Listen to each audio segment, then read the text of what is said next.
अस्सलाम वालेकुम नाज़रीन, आप देख रहे हैं नुक्ता एतराज़। मैं हूं यस्मीन जमाल। नाज़रीन, बात करते हैं जब मुल्क की माशी सूरत हाल को दुरुस्त करने के लिए, उसकी डायरेक्शन ठीक करने के लिए, तो हम देख रहे हैं कि हुकूमत जो है वो बहुत मुतहरिक दिखाई दे रही है। प्राइम मिनिस्टर ऑफ पाकिस्तान की बात करें, वो भी कोशा दिखाई दे रहे हैं हर वक्त के किसी तरीके से जो माशी सूरत हाल है, जो पहिया है मीशत का, उसको बैक ऑन ट्रैक लेके आया जा सके। इसी हवाले से इन्वेस्टमेंट काउंसिल का इजलास भी हमने देखा कि हुआ। उसके अंदर सरमायाकारी के जो मुख्तलिफ तरीके हैं या मनसूबे हैं सरमायाकारी के हसूल के, उनकी मंजूरी भी दी गई, उन पर बात भी की गई। जो मुख्तलिफ दोस्त ममालिक हैं जहाँ से सरमायाकारी एक्सपेक्टेड है, उनके साथ किस तरीके से मामला को आगे लेके जाना है, उसके ऊपर भी हमने देखा कि गौर किया गया। हम अगर प्राइम मिनिस्टर की अपनी एक्टिविटीज़ की बात करें तो बहुत से मुख्तलिफ तरक्याती मनसूबे हम देख रहे हैं कि आजकल जो है वो उनकी प्रायोरिटी पर हैं। वो मुख्तलिफ तरक्याती मनसूबों का इफ्तिताह करते हुए दिखाई दे रहे हैं। जो वेलफेयर के काम हैं उनके ऊपर भी हम देख रहे हैं कि प्राइम मिनिस्टर का फोकस है और एक तवज्जो दिखाई दे रही है कि हुकूमत हैंड ओवर करने से पहले, चार्ज हैंड ओवर करने से पहले जो कुछ किया जा सकता है वो सब किया जाए।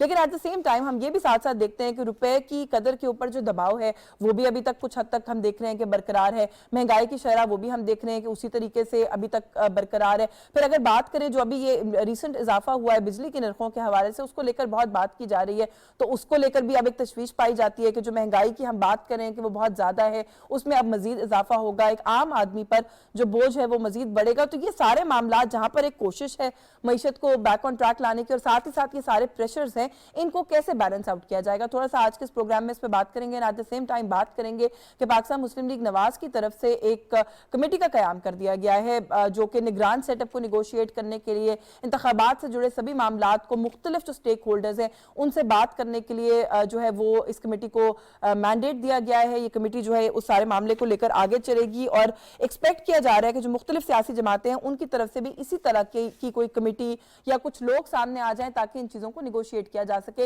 ये कमेटी डायरेक्टली मियां मोहम्मद नवाज शरीफ साहब को रिपोर्ट करेगी और सारे मामला जो हैं वो उनके साथ कोऑर्डिनेशन के अंदर हैंडल किए जाएंगे। तो जो मेहमान शख्सियात हैं तारीफ करवा के हम गुफ्तगू का आगाज करेंगे कि आने वाले इंतखाबात वक्त पर होने के हवाले से तो अब खासी क्लैरिटी हमें नजर आ रही है, लेकिन निगरान सेटअप का मरहला कितना आसान होगा, इलेक्शन के अंदर शफाफियत को इंश्योर करने का मरहला कितना आसान होगा और जो नताइज आएंगे वो क्या सब तस्लीम करेंगे कि नहीं करेंगे। हमारे साथ मौजूद है पाकिस्तान मुस्लिम लीग नवाज से सीनियर सियासतदान है सेनेटर राना मकबूल अहमद साहब ने हमें ज्वाइन किया। बहुत शुक्रिया सर आपका आपके वक्त के लिए। पाकिस्तान पीपल्स पार्टी से जुल्फिकार अली बदर साहब हमारे साथ मौजूद है। सर बहुत शुक्रगुजार हूँ आपके वक्त के लिए। सीनियर तजज़ियाकार हैं, एंकर पर्सन है, जर्नलिस्ट है नसरुल्लाह मलिक साहब ने भी हमें ज्वाइन किया। सर बहुत शुक्रिया आपका भी आपके वक्त के लिए। मैं मलिक साहब आप ही से सर गुफ्तगू का आगाज कर लूं, इलेक्शन होगा वक्त पर कि नहीं होगा, ये बड़ी डिबेट हमने देखा कि होती रही। अब बहुत बड़ी क्लैरिटी, ऐसा लगता है कि आगे ये प्राइम मिनिस्टर जो है वो मुख्तलिफ औकात में कह चुके हैं कि अपने वक्त पे हम चार्ज छोड़ देंगे। अब ये कमेटियां भी बना रही हैं, निगरान सेटअप को लेकर भी मामला जो है वो आगे बढ़ रहे हैं। तो इलेक्शन तो सर वक्त पे हो रहा है,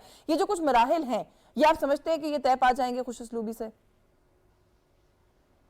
देखिए, दो चीजें हैं। पहली बात तो यह है कि इलेक्शन क्या बर वक्त होंगे, होने चाहिए। हुकूमत दावेदार है कि इलेक्शन वक्त पर होंगे। पीपल्स पार्टी PMLN के रहनुमाओं के अगर बयान आप सामने रखें, कोई एक भी आपको ऐसा कहता हुआ नजर नहीं आता कि इलेक्शन जो है वो कार हो सकते हैं। लेकिन सवाल ये पैदा होता है कि आज शहबाज शरीफ साहब ने भी कहा कि आइए मिसा के मैशत कर लेते हैं। फिर ये कहा जा रहा है कि हमें मैशत के हवाले से बड़े बड़े फैसले करने हैं। फिर ये भी कहा जा रहा है कि नई हल्का बंदियां जो है वो नई मरदमशुमारी के मुताबिक होनी है। तो अब सवाल ये है कि अगर इतने सारे मसाइल मौजूद हैं तो फिर इलेक्शन वक्त पर कैसे होंगे। दूसरी बात ये कि ये भी कहा जा रहा है कि असम्बलियां 8 अगस्त को तोड़ दी जाएंगी, तो गोया 90 रोज होंगे निगरान सेटअप के पास। तो ये दिन क्यों तलाश किए जा रहे हैं, दिन बढ़ाने की बात क्यों की जा रही है? क्यों नहीं ये सोचा जाता कि ठीक है जिस दिन असेंबली की मुद्दत पूरी होगी उसके 60 दिन बाद इंतखाबात हो जाएंगे। दूसरा सवाल ये है, मलिक साहब वो कहते हैं ना कि 15 महीने बड़ी मुश्किल हुकूमत की है इस हुकूमत ने, तो अगर 30 दिन कैंपेन के लिए फालतू अगर कहीं से वो अपने लिए वर्कआउट कर रहे हैं तो इसमें कोई खराबी है? कैंपेन करना तो सभी पॉलिटिकल पार्टीज का राइट होता है। देखिए मेरी गुजारिश है, फिर अगर हालात में हम तो जायजा ले रहे हैं ना, हो सकता है बात दुरुस्त पर हो जाए। बिल्कुल। फिर ये कहा गया था कि मियां नवाज शरीफ इलेक्शन की कैंपेन शुरू होने से पहले पाकिस्तान आ जाएंगे। मियां नवाज शरीफ बाहर बैठे हुए, नवाज साहब भी बाहर जाकर बैठ गए, वो भी वापस नहीं आ रहे। जरदारी साहब भी दुबई पहुंच गए। यानी इलेक्शन मुहिम आपको कहीं नजर आ रही है पूरे पाकिस्तान के अंदर? क्या आपको सियासी जमातें मैदान में उतरती हुई दिखाई दे रही हैं? क्या आपको टिकटों की तकसीम के हवाले से कोई इजलास आपको होता हुआ नजर आया है? क्या जो पार्टियों की बात की जाती, ठीक है कमेटियां बन रही हैं, ये कमेटियां क्या करेंगी, इनका क्या किरदार होगा, हुकूमत के साथ मामला जो तय होने हैं वो आपको कहीं नजर आ रहे हैं? फिर इस तरीके से निगरान सेटअप के हवाले से राजा रियाज साहब ने नाम देने हैं, वज़ीर आज़म साहब ने कबूल करना, लेकिन मुशावरत किसके दरमियान हो रही है? पाकिस्तान पीपल्स पार्टी और PMLN के माबैन। इस्तेकाम में पाकिस्तान पार्टी चाहती है हमें भी मुशावरत में शामिल किया जाए। तो गोया इलेक्शन वक्त पर बेशक हों, लेकिन अभी जो उसके हालात नजर आते हैं बहुत मुश्किल जो है मराहिल हैं। और आपने ये जो बात कही, ये कल भी मैं अपने प्रोग्राम में कह रही थी कि हमने माजी में हमेशा देखा कि केयर टेकर का जो मरहला होता है वो कंट्रोवर्सी का शिकार हो जाया करता है, लेकिन वो ऑपोजिशन और हुकूमत के दरमियान होता है। इस दफा पहली दफा है कि जो मेजर पॉलिटिकल पार्टीज है वो एक ही तरफ बैठी हैं हुकूमत में, और उन सबको ऑन बोर्ड लेने का भी एक पूरा मरहला दिखाई देता है। राना मकबूल साहब से बहुत सारे सवाल आते हैं, लेकिन पहले इसी का जवाब दे दीजिए कि आप लोगों के लिए ये एक इस दफा कोई अनोखे किस्म का चैलेंज नहीं है कि आप लोगों ने पहले हुकूमत में जो आपके साथ जमातें बैठी हैं उन्हीं को राजी करना है, उन्हीं के साथ कंसेंसस डेवलप करना है?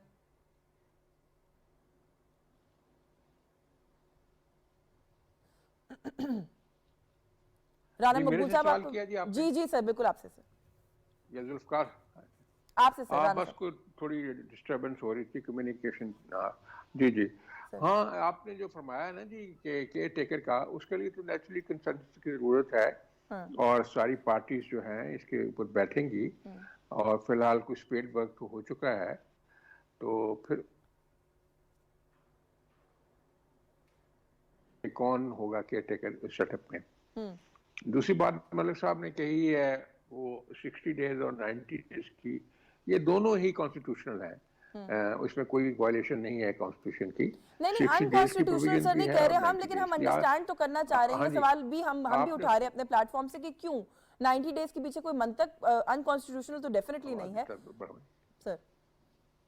जी जी जी, आपने खुद ही उसका जवाब दे दिया कि ठीक है, जो गवर्नमेंट है, जो गवर्नमेंट के लोग हैं, जो आप तो चले कोई गवर्नमेंट में नहीं होगा, सभी एक जैसे होंगे, तो उन्होंने कंटेस्ट करना है। And keeping in view the inadequacies जो हुई हैं पिछले दिनों में, और जो एक सॉवरेन एग्रीमेंट को वायलेट किया गया है PTI की तरफ से, और जो उसके रेपरकशंस हैं, नतायज जो हैं, तो उससे बड़ा एक सेटबैक हुआ है PDM की पार्टीज को।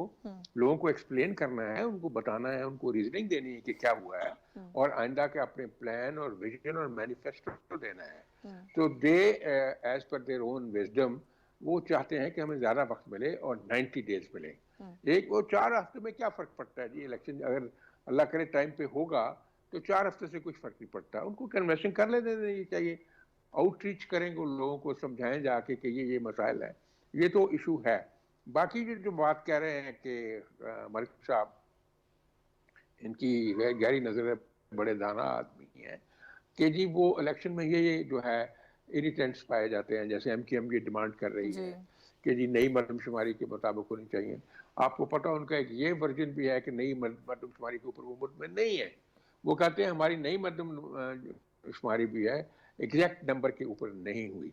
और फिर अगर वो नई मरदमशुमारी के आप ऊपर आते हैं तो फिर डिलिमिटेशन के लिए आपको और वक्त चाहिए। बिल्कुल, वो तो 6-7 महीने का प्रोसेस है। चले मरदमशुमारी पर भी मैं डिटेल से बात करती हूँ। मैं जरा पहले ये जो उसके ऊपर आप जी जी तफसील से बात करते हैं, इस पे तफसील से बात करते हैं। जुल्फिकार बदर साहब, सर ये जो बात अभी मलिक साहब कर रहे थे, ये बात बहुत जगह अब डिस्कस हो रही है कि केयर टेकर सेटअप लाने के लिए ऑपोजिशन और हुकूमत के माबैन मुज़ाकरात होते हैं। यहाँ तो पहले आप लोगों के अपने कैंप के अंदर ही अभी बहुत सारे मामला चल रहे हैं, और ये जो कमेटी बनी है PMLN की भी, ये प्राइमरीली आप लोगों के साथ मुशावरत करने के लिए बनी है। तो ये क्या मरहला आसान होगा, सबको मुतमईन करना मुमकिन होगा? जैसे मलिक साहब ने अभी कहा इस्तेकाम है, पाकिस्तान पार्टी भी कहती है हम स्टेक होल्डर हैं, पाकिस्तान तहरीक इंसाफ भी कहती है हम स्टेक होल्डर हैं, आप सब तो हैं ही स्टेक होल्डर। तो ये किस किस को आप लोग राजी करेंगे और कैसे करेंगे?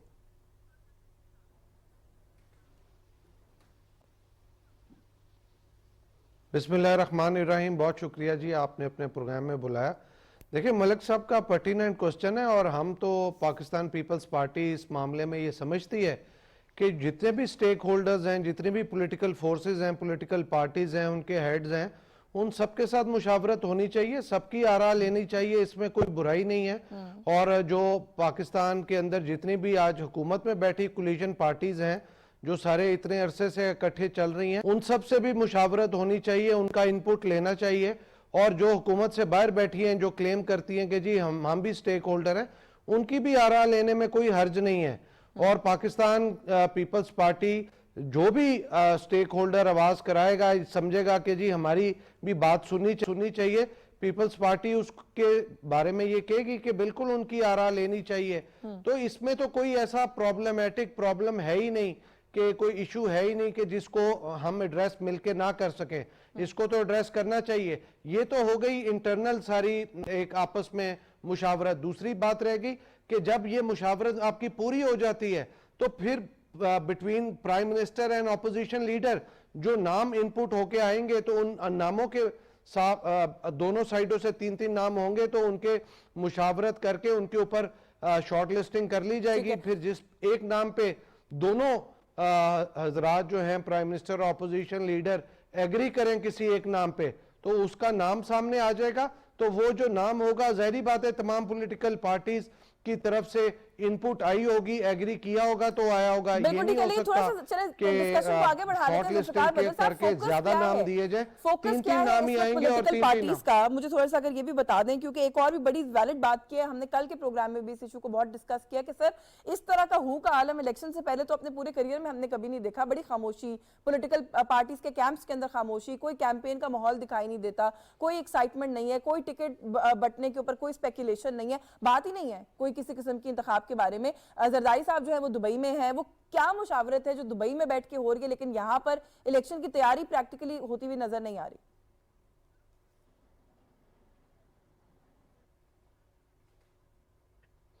देखिए, एक्चुअली तमाम हमारी पॉलिटिकल पार्टी ने तो पीपल्स पार्टी ने अपना होमवर्क किया हुआ है। हमें पता है कि हमने किसको किस हलके में इलेक्शन में टिकट देनी है, तो आई एम श्योर दूसरी पॉलिटिकल पार्टीज ने भी किया होगा। बाकी आसिफ अली जरदारी साहब अपने निजी एक दौरे पे गए हैं, तो वो वापस आ जाएंगे 1-2 दिन में। उनका कोई जाना जो है वो रूटीन मैटर है, कोई ऐसी खास चीज नहीं है कि वो कोई खास तौर पे दुबई गए हों, वो तो आते जाते रहते हैं। और दूसरी बात रह गई यहाँ पे, एक चूंकि एक मीडिया के अंदर और एक ओवरऑल क्यासराइयों का ऐसा एक एटमॉस्फेयर बना हुआ है जिसके अंदर लोग ये समझ रहे हैं कि शायद इलेक्शन टाइम पे ना हो, उसकी वजह से तमाम लोग बिल्कुल ठहर के देख रहे हैं कि पॉलिटिकल पार्टीज ने वो पॉलिटिसाइजेशन का और इलेक्शन की टिकटिंग के हवाले से वो प्रोसेसेस और वो जो है स्टार्ट नहीं किया अमल। तो मैं समझता हूं कि जैसे ही केयरटेकर गवर्नमेंट आएगी तो उसके बाद इलेक्शन कमीशन इलेक्शन स्केड्यूल देगा, तो पॉलिटिकल पार्टीज अपने जो भी लोग जिन्होंने अप्लाई किया है, ये जिनको टिकट देनी है उनको टिकट दे देंगे, साथ ही वो टिकट अप्लाई करेंगे और साथ ही वो अपने हलकों में इलेक्शन कैंपेन शुरू कर देंगे। क्योंकि मोस्टली तो ज्यादातर वो लोग हैं जो पिछले 5 साल से हलकों के अंदर बैठे हुए हैं और इलेक्शन कैंपेन कर रहे हैं। सिर्फ ये है कि एक ऑप्टिक जो नजर आनी चाहिए, नजर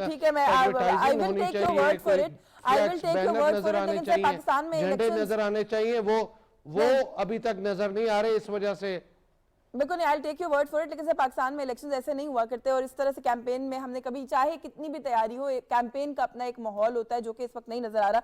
मलिक साहब वो कहते हैं जी तैयारी है हमारी, इसलिए शायद कोई टिकटिंग के ऊपर स्पेकुलेशन नहीं है। और फिर ये भी कह रहे हैं कि जरदारी साहब के दौरों को लेकर हमेशा स्पेकुलेशन होती है, निजी दौरे पे गए हैं वो। तो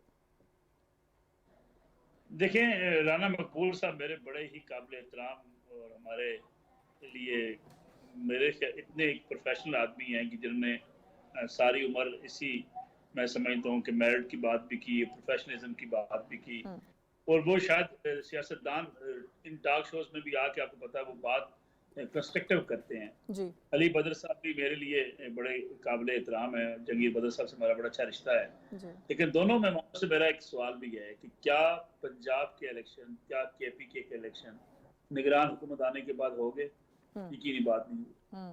PML भी खामोश है, पीपल्स पार्टी भी खामोश है। जब हम बात करते हैं जी कि इलेक्शन कराने लाजम है जी, निगरान हुकूमत जब आएगी वफाक में तो लाजम करवाएगी, ये लाजम वाला लफ्ज सियासी बयान तो हो सकता है लेकिन इसका से शायद ताल्लुक नहीं होता।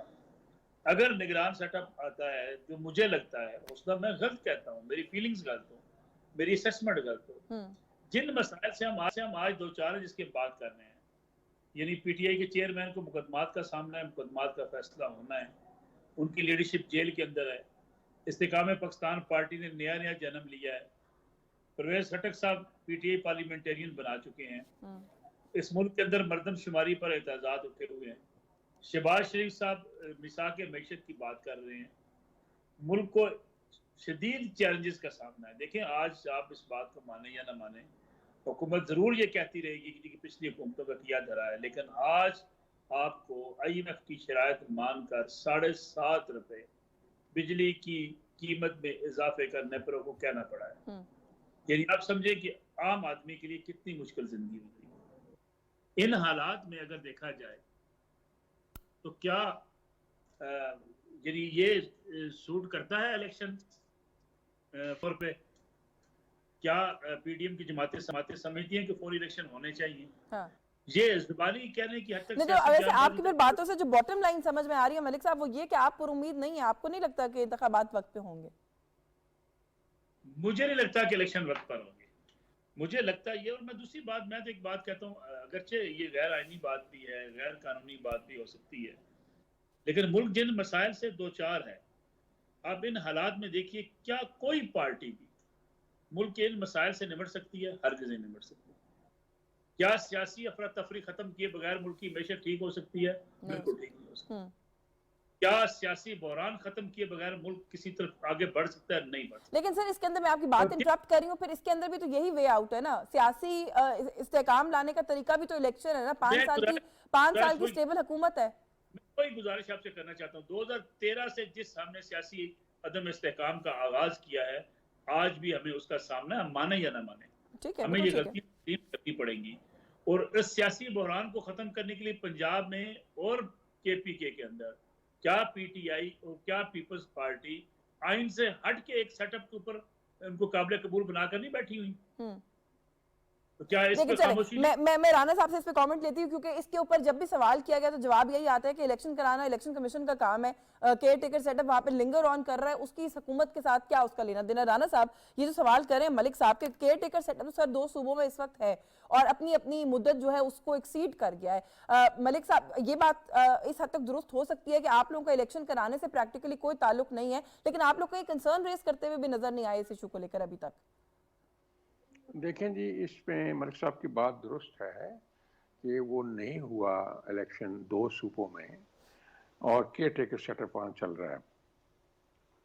एक चीज़ है अखलाकी, नहीं होना चाहिए, टाइम पे इलेक्शन होने चाहिए थे, लेकिन जो रिगमन रोल उनके लीडर ने डाला हुआ था, आपको पता ही है कि मुल्क को डिस्टेबलाइज करने के लिए आप इलेक्शन करा रहे हैं केयर टेकर के मतहत।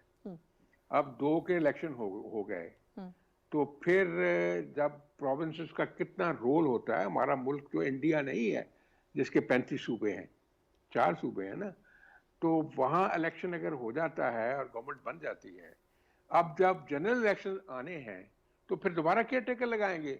सूबे कितने इंपॉर्टेंट होते हैं इलेक्शंस के लिए, आपको पता है, सारी मशीनरी उनकी होती है, सारा रोल उनका होता है, लॉ एंड ऑर्डर उन्होंने संभालना होता है। अगर पार्टीजन गवर्नमेंट्स वहां होंगी तो केयर टेकर के बगैर कैसे इलेक्शन होगा? ये एक प्रोप्राइटी, एक principle, basically general clause act जो है उसमें एक रूल है, उसे कहते हैं प्रिंसिपल ऑफ प्रोप्राइटी। प्रोप्राइटी का प्रिंसिपल प्रिवेल करता है तमाम चीजों के ऊपर।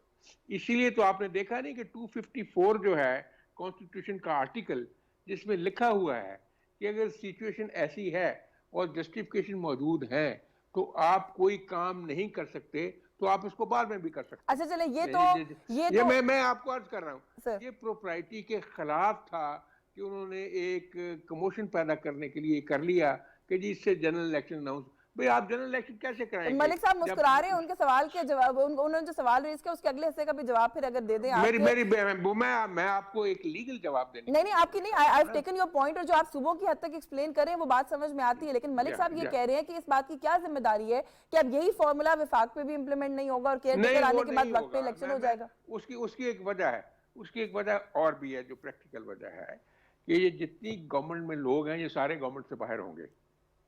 तो क्या ये चाहेंगे कि ये केयर टेकर जो सेटअप है वो चलता जाए और ये गवर्नमेंट से बाहर रहे? ये नहीं होगा। ये इलेक्शन टाइम पे होगा और ये 90 डेज के बाद होगा और ये नवंबर में इलेक्शन होगा। इसलिए हमें अपने इसको ज़हन को बिल्कुल दुरुस्त कर लेना चाहिए। ये नहीं होना इस दफा। वो जो प्रोविंसेस का इशू था ना, वो उसकी वजह से रुका था।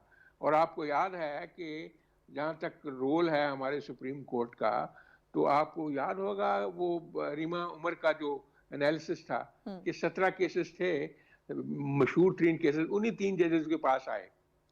और मैं कहता हूँ ये इशू भी शायद खत्म हो जाता। सारे लोग डिमांड कर रहे थे कि आप फुल कोर्ट बेंच बना लें, सारी कौम मान जाती, नहीं बनाया गया। तो इश्यूज को रिजॉल्व तो हमारे हाईएस्ट फोरम भी नहीं कर रहे हैं ना। लेकिन इसके बारे में मैं अपने ज़हन में जो मैं देख रहा हूँ, आई एम एब्सोल्युटली क्लियर कि इलेक्शन टाइम के ऊपर होंगे। बाकी अल्लाह करे, नसरुल्लाह साहब अल्लाह वाले बंदे हैं, दुआ करें कि मुल्क का मामला सीधा हो जाए और इलेक्शन टाइम पे हो जाए, है नहीं? ये आपने काम दुआओं पे डाल दिया सर, फिर मतलब अब मैं क्या नहीं, मैंने तो जो अमली कैफियत जो है वो मैंने आपको बता दी है। मैंने ऑन अ लाइटर नोट कहा है, आपने कहा ना दुआ करें, तो मैंने ऑन अ लाइटर नोट कहा है कि दुआओं पे काम चलेगा। काम तो हर चीज दुआ से होती है, बिल्कुल कोई शक नहीं। जुल्फिकार अली बदर साहब, सर इलेक्शन वक्त पे होंगे नहीं होंगे, वो मलिक साहब की इस बात के ऊपर अगर आप कमेंट करना चाहते हैं जरूर कीजिएगा। और थोड़ा सा बात को आगे बढ़ाते हुए अभी एक बात राना मकबूल साहब भी कर रहे थे कि वो लोग जिन्होंने अफरा तफरी फैलाई या वो लोग जिन्होंने सिस्टम को पहले डिस्टर्ब किया, सर वो एक शख्सियत तो अभी भी हमें पता है वो आजाद फिर रहे हैं, एक के बाद एक संगीन से संगीन मामला उनके ऊपर साबित होता चला जा रहा है। लेकिन सुनने को फिर यही मिलता है कि अगली हेयरिंग के ऊपर जो है वो अगली बात को देखा जाएगा। अभी फिलहाल जो है वो साबित हो गया कि वो जिम्मेदार हैं, लेकिन रहेंगे वो अपने घर पे, उन्हें पूछेगा कोई नहीं।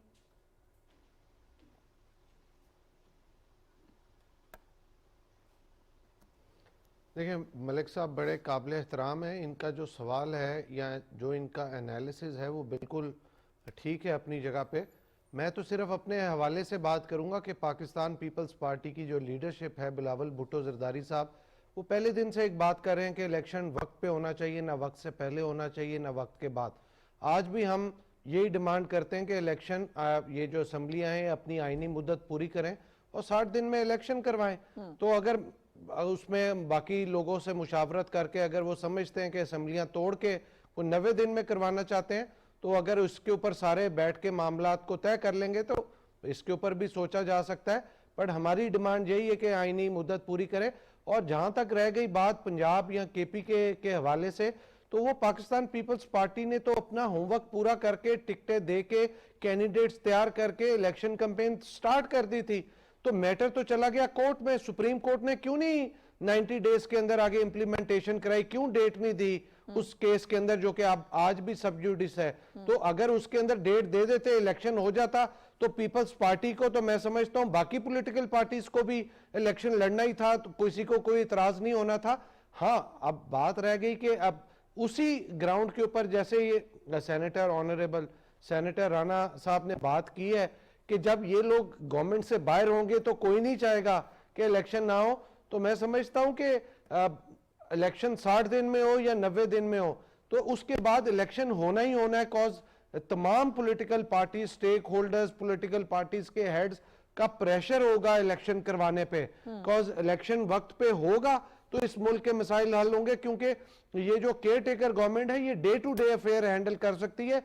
ये इंटरनेशनल ग्लोबल जो जितने भी मामलात हैं इंस्टीट्यूशंस के साथ, बाकी लोगों के साथ, ये उस तरीके से कर नहीं सकते। और जहां तक रह गया आपका सवाल कि एक शख्स जो कि चेयरमैन है एक पॉलिटिकल पार्टी का, वो पॉलिटिकल पार्टी से हटके एक दहशतगर्द पार्टी का चेयरमैन बन गया हुआ है।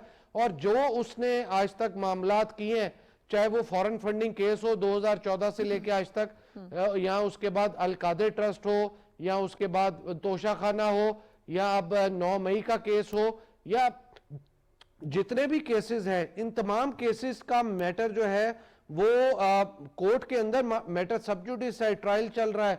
उस ट्रायल को मजीद तेज करना चाहिए। ये जो कोर्ट्स की तरफ से मैटर को सपोर्ट दी जाती है या एक शख्स को एज ए फेवरेट पर्सन के तौर पे ट्रीट किया जाता है, ये ऐसा नहीं होगा। अगर इस मुल्क ने तरक्की करनी है तो तमाम पॉलिटिकल फोर्सेस को, तमाम पाकिस्तान के इदारों को ये सोचना पड़ेगा कि पाकिस्तान के अंदर अमीर, गरीब, ताकतवर, कमजोर, तमाम के लिए कानून एक बराबर होना चाहिए। और यही चेयरमैन पीटीआई अगर डिमांड करते थे कि इस मुल्क के अंदर ताकतवर को एग्जाम्पल सेट करनी चाहिए, तो मैं समझता हूं कि ये टाइम आ गया कि इनको एग्जाम्पल सेट करनी चाहिए। बिल्कुल, मुझे इनके ब्रेक का कहा अल-कायदा जा रहा है, ट्रस्ट का वो भी तो खैर फैसला जो होना कुछ चाहिए कि डिमांड करते 190 थे मिलियन पाउंड कहां से और आया, उससे वो उसकी जिस जिस जगह पर फिरे जस्टिफिकेशन उस दे, पे करें तो शायद 3-4 अकाउंटेबिलिटी। प्रोग्राम करने पड़ेंगे, वो फहरिस्त बहुत लंबी है। मुझे एक ब्रेक का कहा जा रहा है, बस आके इस इशू पर भी मजीद बात करते हैं। इलेक्शंस के हवाले से भी कुछ 2-4 सवालात हैं, उस पर भी बात करते हैं। हमारे साथ रहिए।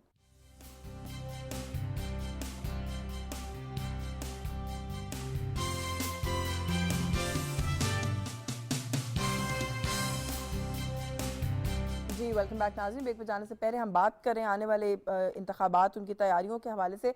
नसरा मलिक साहब, मैं ये चेयरमैन पीटीआई के हवाले से सवाल भी आपसे करती हूँ, आपके सामने रखती हूँ, लेकिन थोड़ा सा एक कमेंट इलेक्शन के हवाले से ये भी ले लूँ आपसे कि ये जो सारी मशावरत हो रही है निगरान सेटअप के लिए और किस तरीके से मामला को आगे बढ़ाना है, आप समझते हैं पाकिस्तान तहरीक इंसाफ उसके अंदर स्टेक होल्डर है, उन्हें भी ऑन बोर्ड लेना चाहिए? देखिए, मेरा नहीं ख्याल इस वक्त तक तहरीक इंसाफ स्टेक होल्डर है, क्योंकि स्टेक होल्डर तहरीक इंसाफ के जो चेयरमैन है, उन्होंने अपने लिए एक ऐसा गढ़ा खोदा जिसके बाद अब शायद उनके साथ कोई बातचीत का अमल शायद हो नहीं सकता। मुकदमात का उन्हें सामना है और हर रोज उन्हें किसी न किसी मुकदमे में बहरहाल शामिल तफ्तीश भी होना पड़ता है। ये अलग बात है कि अभी तक उनके खिलाफ कोई कार्रवाई ऐसी हो नहीं सकी जिसका हुकूमत बार बार जिक्र करती है। और ये आप कोताही भी कह लें कि बहुत सारे ऐसे प्रोसिक्यूशन के मामला हैं जिसमें हुकूमत ने बयानबाजी तो बहुत की है, लेकिन उसको कानूनी तौर पे जो है मजबूत नहीं बनाया। अब दूसरा अमल ये है कि उनकी बहुत सी लीडरशिप 9 मई के बाद गिरफ्तार है या रुपोश है, इसलिए तहरीक इंसाफ जो बची कुची है उसके साथ भी मुज़ाकरात मेरा नहीं ख्याल किसी सतह पे हो सकते हैं या हो रहे हैं। अब तहरीक इंसाफ के 3 हिस्से हैं। इस वक्त इस्तेकाम पाकिस्तान पार्टी में पीटीआई की लीडरशिप मौजूद है। परवेज खटक साहब अपना एक अलग धड़ा बना के पीटीआई पार्लियामेंटेरियन बना चुके हैं। तो मेरा ख्याल है कि पीटीआई इटसेल्फ जो है वो किसी इस मुज़ाकरात का हिस्सा नहीं है और ना ही हुकूमत चाहेगी। इस वक्त जो मामलात हैं वो है पीडीएम के। पीडीएम में शामिल जमातें ये समझती हैं कि अगर निगरान सेटअप किसी न किसी वजह से, मैं नहीं कहता ठीक है बात मान लेते हैं राना साहब की भी और अली बदर साहब की भी कि बर वक्त इलेक्शन होंगे, लेकिन अगर किसी न किसी वजह से ये निगरान सेटअप आगे चला जाता है तो ये जमातें समझती हैं कि इनके नामजद करदा या इनके हमायती जो हैं वो निगरान सेटअप के अंदर मौजूद हों। ये मुशावरती अमल इन जमातों के माबैन जारी है। वज़ीर आज़म साहब ने जो कमेटी बनाई है PMLN की, और साथ ही साथ कहा कि इत्तेहाद में शामिल जमातें अपनी अपनी कमेटियां बना रही हैं। अब ये मामला तय करेंगी इलेक्शन के हवाले से, निगरान सेटअप के हवाले से, लेकिन मैं नहीं समझता कि निगरान सेटअप के हवाले से कोई पीटीआई से मुशावरत की जाएगी। और आप समझते हैं कि उस मामले के लिए वो स्टेक होल्डर नहीं? आपने सर कहा, मैं सवाल वैसे भी करना चाह रही थी कि हुकूमत की सुस्ती है या हुकूमत नहीं कर सकी। सर ऑफिशियल सीक्रेट एक्ट लगने तक तो बात पहुंच चुकी है, उस तक तो वो इर्तिकाब कर चुके हैं इस मुल्क के अंदर मुख्तलिफ चीज़ों का। सुस्ती है, हाथ डालने के अंदर पीछे कोई और मुहरकात है? क्योंकि जुल्फ़िकार अली बदर साहब ये कह रहे थे कि ये तो निज़ाम अदल पर एक सवाल है कि वहां पर वो बहुत सुस्त रवि का शिकार है और चीज़ों को टेकअप वहां नहीं किया जा रहा। मैं ये तस्लीम करता हूँ कि हमारे यहाँ अदालती फैसले जो हैं वो उस पर बहुत से एतराज़ात उठते हैं और अदालती फैसलों के ऊपर उंगलियां इसलिए उठती हैं कि वहाँ हमें कहीं ना कहीं फेवरेटिज्म नजर आता है। इसलिए आपको सियासी जमातें एक दूसरे पर तनकीद करती हुई नजर आती हैं कि फलां के हक में हो गया जो नहीं होना चाहिए। फिर अदालतों के ऊपर हमारा एतमाद होता तो मियां नवाज शरीफ ये ना कहते कि उन्हें जबरदस्ती निकाला गया। अगर हमारा अदालतों के ऊपर एतमाद होता तो जुल्फ़िकार अली भुट्टो की फांसी के बाद हमें ये ना कहना पड़ता कि वो अदालती कत्ल था। तो मैं समझता हूँ ये फैसले हमें माजी में हों या आज हम इससे भुगत रहे हों, इससे मुल्क को नाकाबिल तलाफी नुकसान पहुंचा है। फैसला ये होना चाहिए कि अगर कोई मेरिट के ऊपर किसी के खिलाफ कार्रवाई बनती है तो अदालत को फैसला देना चाहिए और हुकूमतों को सियासी बयानबाजी की बजाय। मैं समझता हूँ इमरान खान साहब ने जिस कल्चर का आगाज किया था कि बस महज इल्ज़ाम तराशी करें, इल्ज़ाम किसी की कैरेक्टर एसिसिनेशन करें और मुकदमात में कुछ भी नो ठीक है बाद में जमानत हो जाएगी, शाहिद खान अब्बासी को साल जेल रखो बाद में वो बाहर आ जाएंगे, मुफ्ता इस्माइल को लो, हमजा शहबाज को 22-23 महीने की जेल भेज दो। ये मेंटली सेटिस्फेक्शन तो हो सकती है लेकिन इससे पूरे मुल्क का निजाम दरम बरम हो जाता है। इसी हुकूमत को चाहिए था कि इमरान खान साहब के खिलाफ रोजाना प्रेस कॉन्फ्रेंस करने की बजाय तोशा खाना के केस को मंतकी इंजाम तक पहुंचाते इसी तरीके से पंजाब में बुजदार साहब के जितने केसेस थे फरा के हवाले से, जब बाकी चीजें इल्जाम थे, उनको मंजराम पर लाने के साथ साथ कार्रवाई करने के लिए एक स्पीडी प्रोसेस को मुकम्मल करते आपके पास 15-16 महीने थे। आप ये फैसला कर चुके होते, उतने मजबूत केसेस बना चुके होते कि वाकई लोगों को पता चलता कि अगर आपने एहतसाब का आगाज किया था तो वो जेन्युइन, यानी आर या पार करते या बेकसूर साबित करना पड़ा, 30 दिन के लिए नजर बंद करना पड़ा। हाँ, भाई जो उन्होंने भर्तियां की हैं, जो उन्होंने इलीगल भर्तियां की हैं, कौम के सामने अब लेकर आते, जो उन्होंने कमीशन लिया कौम के सामने लेकर आते। लेकिन बदकिस्मती से हमारे यहाँ, मैं समझ इसमें सारी सियासी जमातें शामिल हैं, हम सियासत के लिए एक दूसरे की कैरेक्टर एसोसिएशन करते हैं। हम मुल्क के निज़ाम अदल को मजबूत बनाने के लिए, करप्शन के खात्मे के लिए, एहतसाब के निजाम को मजबूत बनाने के लिए कार्रवाई नहीं मैं करते। बिल्कुल ये अब चार्जशीट वैसे भी बहुत तवील है, आपने खुद काफी खोल के बयान भी कर दी राना साहब। चार्जशीट बहुत लंबी और बड़ी संगीन होती जा रही है। वादा माफ गवाह जो अभी आ गए उनके अपने प्रिंसिपल सेक्रेटरी आजम खान, उसके बाद तो 190 मिलियन पाउंड का केस हो या दूसरा मामला हो साइफर वाला, या फिर तोशा खाना की बात हो, सारा कुछ खुल के सामने आता जा रहा है। किस चीज में डिले है कि उनके ऊपर अभी भी हाथ नहीं डल रहा? JIT कहती है हमने अपनी तफ्तीश मुकम्मल कर ली, चेयरमैन पाकिस्तान तहरीक इंसाफ हम समझते हैं कि वो जिम्मेदार है, फिर भी 5 अगस्त की तारीख टल जाती है। सर ये है, नसरुल्लाह साहब ने बिल्कुल ठीक कहा, डिले की कोई जस्टिफिकेशन नहीं है। एक है कि जो चंद कोर्टों का एटीट्यूड जो है, जब हम शुरू में पढ़ते थे इंस्पेक्शन और, तो इसमें एक कॉलम होता था attitude of the court. Court कैसे रिस्पॉन्ड करती है टू प्रोसिक्यूशन, उनकी स्टोरी को या केस के ट्रायल को, ये एक बहुत अहम फैक्टर होता है। तो इसलिए आपने देखा है कि टॉप से लेके बॉटम तक कोशिश ये की गई है कि इन चीज़ों को डिले किया जाए और मुख्तलिफ वजूहात दे के उनको या तो तफ्तीश को आगे नहीं बढ़ने दिया गया और ट्रायल की तरफ नहीं बढ़ने दिया गया। ये एक फैक्टर ज़रूर है, नो डाउट। इसका मतलब ये नहीं है कि प्रोसिक्यूशन या पुलिस इन्वेस्टिगेशन या बाकी इन्वेस्टिगेशन एजेंसीज वो एब्जॉल्व हो जाती हैं अपनी जिम्मेवारी से। मैं समझता हूँ उन्होंने भी उतने एक्सपेडिशियसली काम नहीं किया जितना करना चाहिए था। लेकिन एक फैक्टर ये लाजमी है कि कोर्ट जो है वो अगर इंटरवीन करती है तो इस तरीके से करती है कि प्रोसेस ऑफ जस्टिस जो है वो जेपरडाइज हो जाता है। आपने देखा हाई कोर्ट में किस तरह की तारीखें मिलती हैं और कितनी दफ़ा मिलती हैं, और बाकी लोगों को तो नहीं मिली। मियां नवाज को तो कभी ऐसी तारीख नहीं मिली थी, वो तो हर रोज जाना पड़ता था कोर्ट में। बात यह है कि वो ट्रायल की स्टेज तक आने नहीं देते, लेकिन ये चल नहीं सकेगा। और 10-15 दिन में जो केसेस मैच्योर हो चुके हैं, मतलब ये जो तोशा खाना केस जो है, इसकी सारी रुकावटें दूर हो गई हैं। अब वो कभी मतलब लेते हैं नहीं, लेकिन क्या राजा मुकम्मल यकसुई के साथ परस्यू किया है हुकूमत ने इन सभी केसेस को, कि ये केसेस जो अभी मलिक साहब बात कर रहे थे कि कम से कम एक इस चीज के अंदर तो क्लैरिटी आ जाए ना कि ये सारे बड़े मजबूत केसेस हैं, वो पर तारीख का मामला और वो चीजें वो साथ साथ चल रही हैं, उनको तो देखा जाएगा। लेकिन अभी तो बहुत सारी चीजें स्कैटर्ड भी लगती हैं, ऑल ओवर द प्लेस भी लगती हैं। ऐसा लगता है कि यकसुई के साथ इन मामला को देखा नहीं जा रहा, बस सिर्फ जैसे मलिक साहब ने कहा कि मीडिया पर आके खाली चार्जशीट कर दिया जाता है बस। नहीं, मैं मलिक साहब से एग्री करता हूँ। इसके लिए बहुत मेहनत की ज़रूरत है, यकसुई की ज़रूरत है, बहुत फोकस की ज़रूरत है, और ये एक बड़ा प्रोफेशनल इशू है जिसके ऊपर फुली कंसंट्रेट करना चाहिए, वक्त ज़ाया नहीं करना चाहिए। मैं जो भी मेरे हमारे दोस्त मिलते हैं उनको हम यही कहते हैं कि आपने बहुत देर कर दी है, इस इन्वेस्टिगेशन को अब तक फाइनलाइज करके कोर्टों में होना चाहिए था। एविडेंस हो रही होती है, एविडेंस कंक्लूड हो रही होती। बहुत सारे केसेस ऐसे ओपन एंड शट केसेस हैं जिसमें 3-3, 4-4 गवाह हैं, कोई ऐसा मसला नहीं है इसमें। तो बहरहाल अब लगता तो है कि कोई स्पीड अप हुआ है मामला ये। बिल्कुल ठीक है। बिफोर आई मूव ऑन एक सवाल बीच में अभी मलिक साहब ने बात की थी वो रह गया, मियां साहब की वापसी के हवाले से सर कोई अपडेट? क्योंकि स्पेकुलेशन की नजर है ये बात भी कि आ रहे हैं, नहीं आ रहे, कब आ रहे हैं?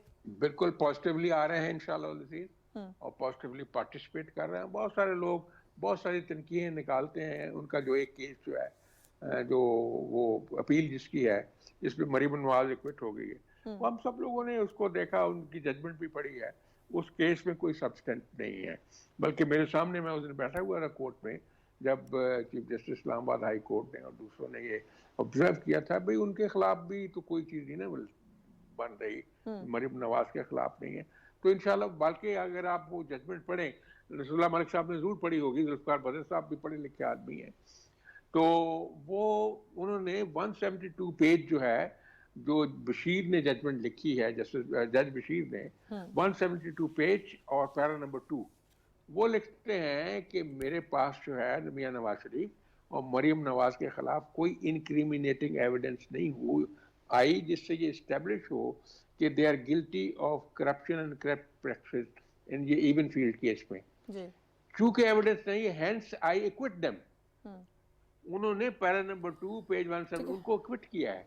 अगर वो सरीना से ना जाता जो था फर्रा, तो शायद वो जो आखिरी पेजेस में उन्होंने उनको कन्विक्ट किया वो ना करता, क्योंकि केस मेरिट में बहुत कमजोर है वो। इसलिए इंशाल्लाह ये बहुत बड़ा इशू नहीं है। So, ये कोई ऐसी कोई that there is nothing legal holding him back, आप कह रहे हैं? जी जी, he is going to be in Pakistan soon। बिल्कुल ठीक है जुल्फिकार, फेयर प्ले, हाँ जी, फेयर प्ले हुआ तो कुछ भी ठीक हो जाएगा इंशाल्लाह। बिल्कुल ठीक है जुल्फिकार जी सर, इजाजत दीजिएगा। जुल्फिकार बदर साहब से थोड़ा सा एक ब्रीफ कमेंट आप तीनों से ले लेती हूँ इसके ऊपर कि जो मईशत की इस वक्त सूरत हाल है, इलेक्शन की तैयारी, इलेक्शन में जाना, आवाम के पास जाना, आवाम को फेस करना, उसकी अपनी एक डायनामिक्स होती हैं। आपको लगता है एज पॉलिटिकल पार्टी, सिंस आप भी इत्तेहादी हुकूमत का हिस्सा थे, कि आप लोग इस वक्त इस पोजीशन में हैं कि आवाम को फेस कर सके? ये हुकूमत अभी 4 छोड़ने की बातें हो रही हैं, और ये देखिए ये 7-7.5 रुपए जो है वो बिजली फी यूनिट महंगी करनी पड़ गई है क्योंकि IMF का एग्रीमेंट है। सो आवाम कहीं ना कहीं तो सर ये सवालात उठाएंगे ना कि सारा बोझ हम पर क्यों?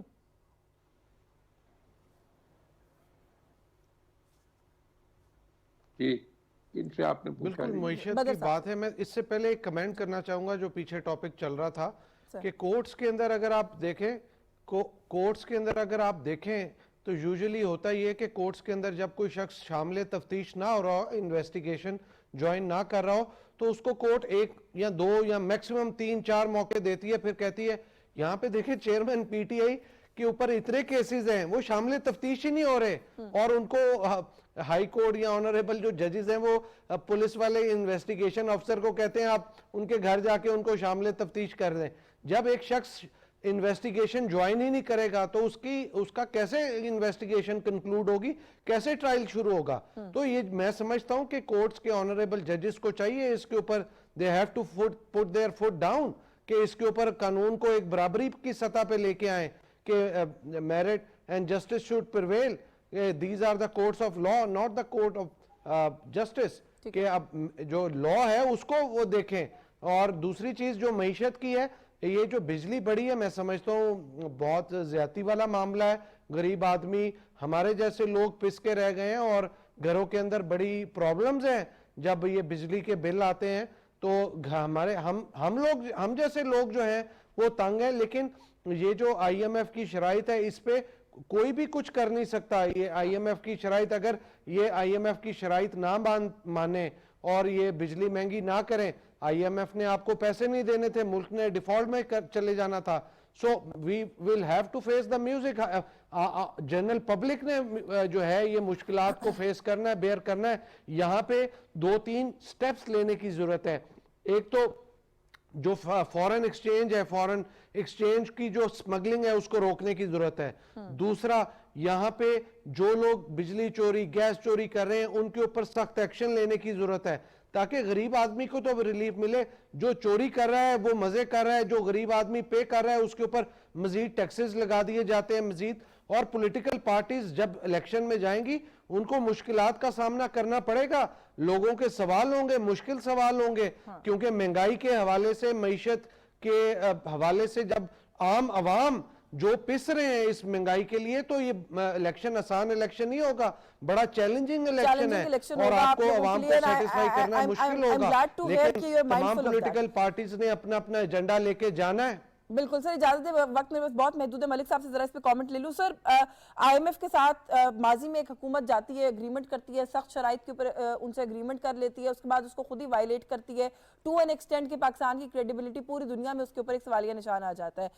यह हुकूमत आती है, अगेन सख्त शराइत के ऊपर चीज़ों को रीनिगोशिएट करती है, लेकिन मईशत को, क्रेडिबिलिटी को बैक ऑन ट्रैक डालती है। ये समझाना कितना आसान होगा इन लोगों के लिए? इन लोगों के लिए इलेक्शन बहुत मुश्किल नहीं होने वाला सर? मेरे ख्याल में मुश्किल होगा, लेकिन फायदा ये होगा कि तहरीक इंसाफ मैदान के अंदर ना होने के बराबर होगी।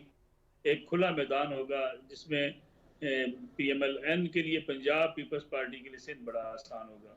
मुकदमात का सामना है PTI के रहनुमाओं को, एक बड़ी तादाद उनको छोड़ चुकी है। और ये सोचना कि मुल्क में कोई पॉपुलैरिटी हो लेकिन आपके पास इलेक्टेबल्स ना हो, आपके पास बरादरियां ना हो, आपके पास वर्कर पोलिंग डे के लिए ना हो, अगर आपके पास अच्छे कैंडिडेट्स ना हो तो आप इलेक्शन जीत सकते हैं। मुल्क में कोई भी सियासी जमात ऐसी नहीं है जो सिर्फ पार्टी झंडे की बुनियाद पर पूरा मुल्क इलेक्शन जीत सके। इसलिए इनके लिए एक अच्छा मौका है।